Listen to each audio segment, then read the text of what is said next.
Welcome back to the 67th episode of the Suburban Ford 7 Sports Cave, and today's date, 6/7. The only reason I know these things is because, like the Wizard of Oz, there's a man behind the scenes who looks up all these awesome facts and presents them in such a fun way. His name is Mike Foss. He's our sports producer. Mike, happy 67th episode. What are the people in the Twitterverse talking about today? Yeah, happy 67th episode to you, too. You know, it's amazing what ending an 8-game losing streak will do for the optimism of Tigers fans. That's kind of what we're seeing on Twitter this morning is Tigers fans feeling a little bit better this morning. But first, we're going to start with David Price. He's always a fun follow on Twitter. And if you do follow him on Twitter, you know he's always posting pictures of his dog, Astro. He said, "We got the monkey off of our backs last night.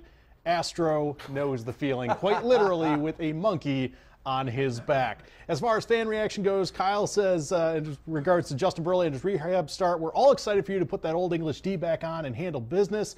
Jeff says, hoping that a returning JV and V-Mart will save the day, but seems optimistic at best.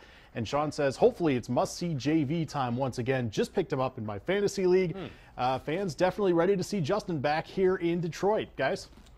I think it's very interesting that fans, again, it is, I think you said it perfectly when you said earlier that baseball is such a day-to-day thing because you get to watch so many games. When you're watching hockey or basketball, you wait 2-3 days between games. But baseball is the everyday game. The storyline is ever changing, and that's why fans kind of go with the ebb and the flow. We're seeing some positive tweets today about Justin Verlander and Victor Martinez returning. I think that I do buy into that. When they are back and they are healthy, there's a real good chance that this team gets back to what we think it can be. But even another point to illustrate that, people forget the start that this team had to the season. They were blazing right out of the gates there, and then you lose a few games. And remember, Kansas City is doing the same thing. The Royals were way ahead in this thing and had a nice start just as well, and now they've lost a few games, and they're behind Minnesota. So this thing is going to ebb and flow and go back and forth a little bit more.